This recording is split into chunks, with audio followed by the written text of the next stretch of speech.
A série Foundation chegou ao final da segunda temporada, lá na plataforma da Apple TV. E o que aconteceu nessa segunda temporada e o que se espera de uma terceira, ou quem sabe até quarta temporada? É o que a gente vai ver aqui nesse vídeo. Uma parte sem spoiler e a outra com spoiler. Agora, sem muita demora, vambora pro vídeo.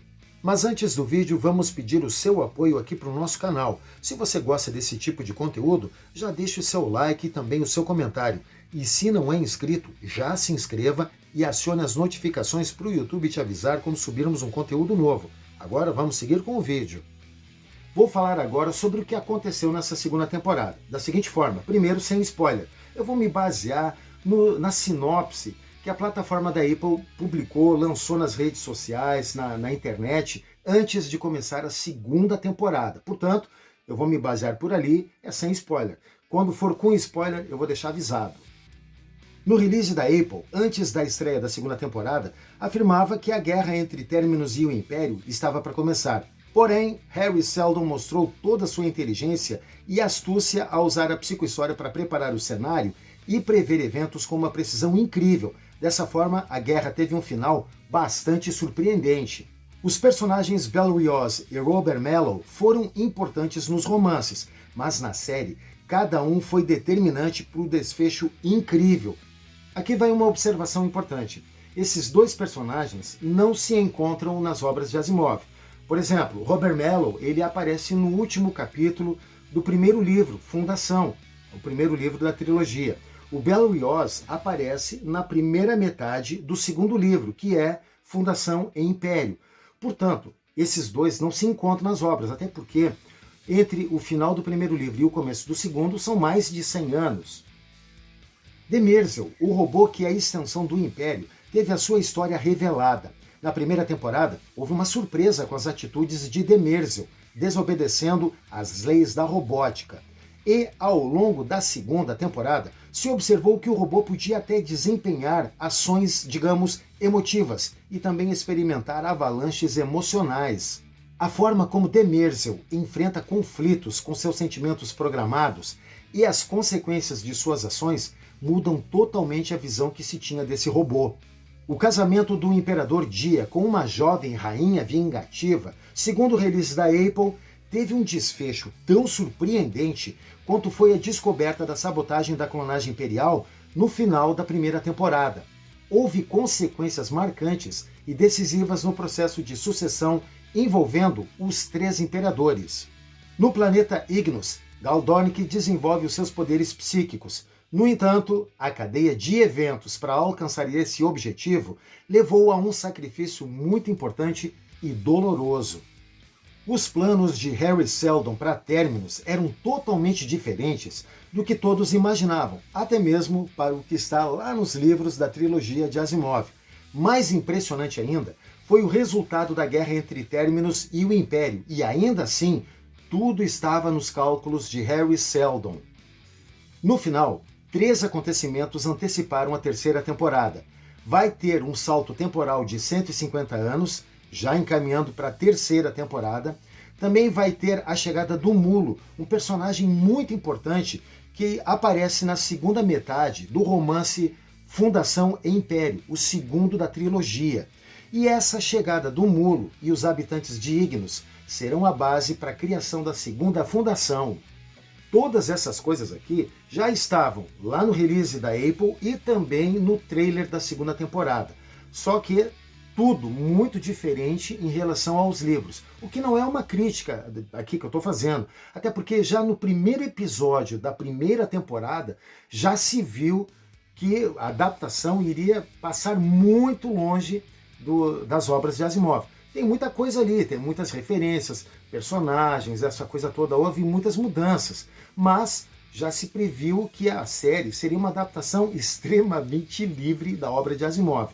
Agora, tudo isso que aconteceu nessa segunda temporada foi uma coisa impressionante. Eu já estou até prevendo um negócio aqui.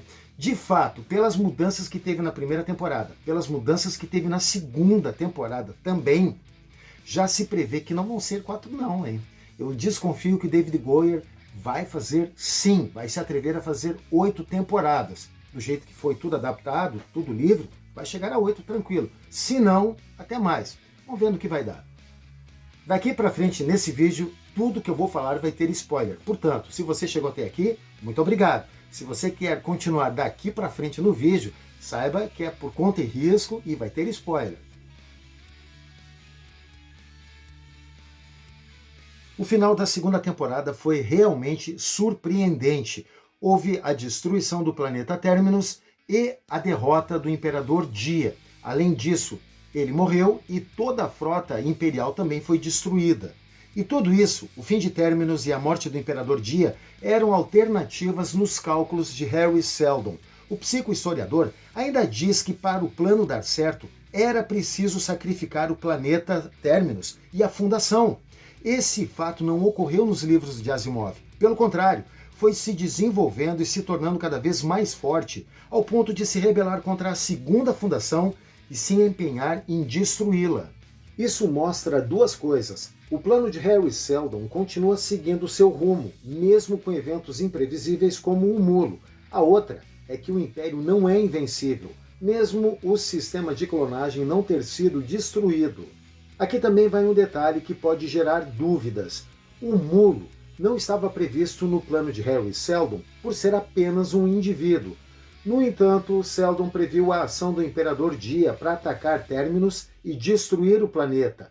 No caso do Imperador, ele representa uma instituição galáctica que traz consigo muitas variáveis que foram ditas por Seldon a Gal Dornick no primeiro episódio da primeira temporada. O objeto Volt tinha uma função maior do que apenas ser a casa de uma projeção de Hari Seldon.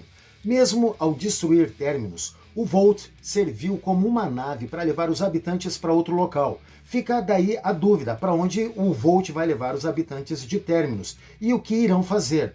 Como Demerzel retornou a Trantor antes da destruição de Terminus e ela trouxe à vida os 3 imperadores clones, presume-se que haverá uma busca pelos habitantes de Terminus por representarem um perigo ao Império. O motivo de Demerzel ter trazido à vida os 3 clones dos imperadores é porque ela matou o Imperador Crepúsculo, o Imperador Alvorada teve que fugir, aliás, fugiu com a noiva do Imperador Dia, o cara ainda furou o olho do irmão, e o próprio Imperador Dia morreu na guerra. E ao decantar os 3 clones, Demerzel anuncia que está de posse do primeiro Radiante, o objeto quântico que Seldon usou para prever a queda do Império. Ela afirma que vai estudá-lo, algo que leva a algumas conclusões. Aqui também nós temos uma diferença muito grande em relação aos livros.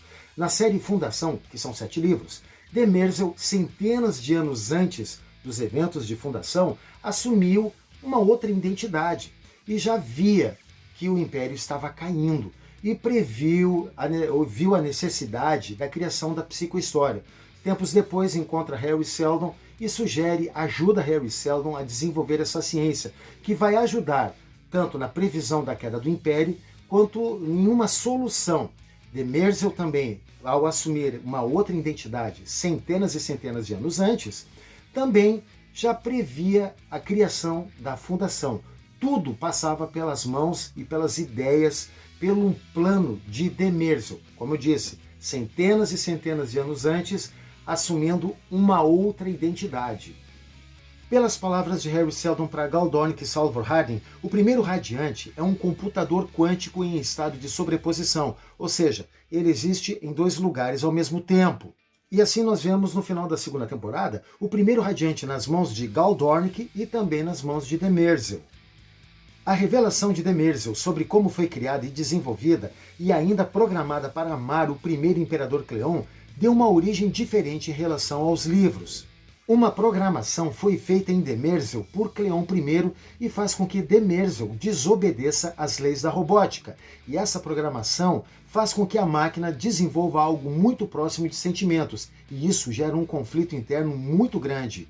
Ainda sobre Demerzel, causou uma surpresa muito grande o primeiro episódio da segunda temporada, a relação ou relacionamento entre essa robô e o Imperador Dia, inclusive com os dois fazendo sexo. Ao longo da temporada, Demerzel se posicionava contra o casamento do Imperador Dia com a rainha Saret. O último episódio mostrou o porquê de Demerzel ter feito tudo o que fez, não apenas na segunda temporada, mas também muitas coisas mostradas na primeira temporada. Essa foi uma das coisas mais impressionantes, na minha opinião, dessa segunda temporada, até mesmo de outras séries, porque Cleon I fez uma programação totalmente diferente ao reativar o robô Demerzel, fazendo com que desenvolvesse algo parecido com amor por Cleon I, e também fazendo com que esse robô Demerzel mantivesse a clonagem dos imperadores. Aí vemos aquele conflito interno, o robô sabendo que tinha que fazer aquilo ali, obrigado a fazer, mesmo não querendo fazer. E mostrando esse sentimento, até chorando. Aquilo foi uma coisa impressionante. O robô mostrando todo o seu conflito interno. Isso, para mim, foi um dos pontos mais altos dessa série e dessa temporada. Os Mentálicos vão surgir como uma arma contra um mulo na terceira temporada. Isso acontece, de certa forma, nos livros de Asimov. Porém, como a série seguiu um caminho totalmente diferente, não se pode dizer o que realmente vai acontecer. Na segunda temporada, Gal Dornick viu por meio de premonição que Salvor Hardin iria morrer pelas mãos do mulo 150 anos no futuro. Porém, Hardin morre muito antes disso, o que pode mudar totalmente os eventos do futuro e da própria Fundação. O irmão Alvorada engravidou a rainha Saret, de Cloud Dominion, a noiva do irmão Dia, o imperador de fato do Império Galáctico. No entanto, ele teve que fugir para escapar de Demerzel. O imperador Dia planejou um casamento que gerasse filhos e assim fosse uma pedra nas previsões de Seldon. Com a morte do imperador Dia e a fuga de Alvorada com Saret, como vai ficar o jogo do poder político do Império? Enquanto os imperadores vão continuar a clonagem, algo que Demerzel está programada a fazer, Alvorada vai deixar descendentes naturais para o trono do Império Galáctico. A segunda temporada de Foundation foi muito boa, foi muito melhor do que a primeira, que já foi muito boa. Aqui também tem que deixar claro uma coisa, ou várias coisas. Primeiro, essa série é totalmente diferente dos livros. É uma adaptação muito livre, tem coisas ali, elementos muito diferentes do que estão lá na série Fundação, nos 7 livros da saga Fundação. E aqui o próprio Goyer, ele disse que a série do Isaac Asimov é uma série sobre ideias, é uma saga de ideias. E aqui nessa série não encaixaria muito não, e eu vou ter que concordar com ele. Nessa série são necessárias mudanças. Claro, foram mudanças radicais que fizeram, mas que encaixaram bem, na minha opinião, ficaram muito boas. E desenvolvendo um drama muito grande também, desenvolvendo conflitos, o que foi aquela história de Demerzel. A Laura Byrne, que interpreta Demerzel, está fantástica no personagem. Se na primeira temporada foi o personagem Gal Dornick o grande destaque, nessa segunda temporada foi Demerzel. Simplesmente dominou toda essa segunda temporada, uma interpretação fantástica. Esse conflito dado a Demerzel, um robô, esse conflito de não sabe se está desenvolvendo um sentimento, mas sente que é um sentimento, e ainda sofrendo com isso. Aquilo ali foi uma coisa fantástica. Então que se deixe bem claro, as obras de Asimov continuam impecáveis, estão lá, são um clássico da ficção científica, é uma obra icônica, fantástica. Leia-se toda a obra de Asimov. Agora, assista-se esta série como sendo uma adaptação livre da obra de Asimov, mas com grandes alterações que, na minha opinião, encaixaram e fecharam muito bem. Tanto a primeira quanto a segunda temporada, fantásticas. Na minha opinião, a terceira temporada, rapaz, se a primeira foi boa, a segunda foi melhor, o que vai ser a terceira? E se o Goyer inventar de fazer 8 temporadas, o que vai acontecer com a gente? Eu não sei, eu preciso de ar, porque vai me tirar o ar totalmente, rapaz. E é isso aí, pessoal, isso é o que eu tinha para falar sobre a segunda temporada de Foundation. Foi um videozinho meio longo, mas foi necessário falar sobre isso aí, porque eu me empolguei muito com essa segunda temporada de Foundation lá na Apple TV. Se você assistiu essa segunda temporada, comenta aqui embaixo o que você achou. Se não assistiu ainda, vai lá, rapaz, assiste a primeira, a segunda temporada, dá uma maratonada que você vai gostar. Se você gostou desse vídeo, já deixa o teu like e o joinha. Se você não é inscrito no nosso canal e gosta desse tipo de conteúdo, então se inscreva e acione as notificações para o YouTube te avisar quando a gente subir um conteúdo novo. Porque agora a gente só se vê no próximo vídeo. Tchau!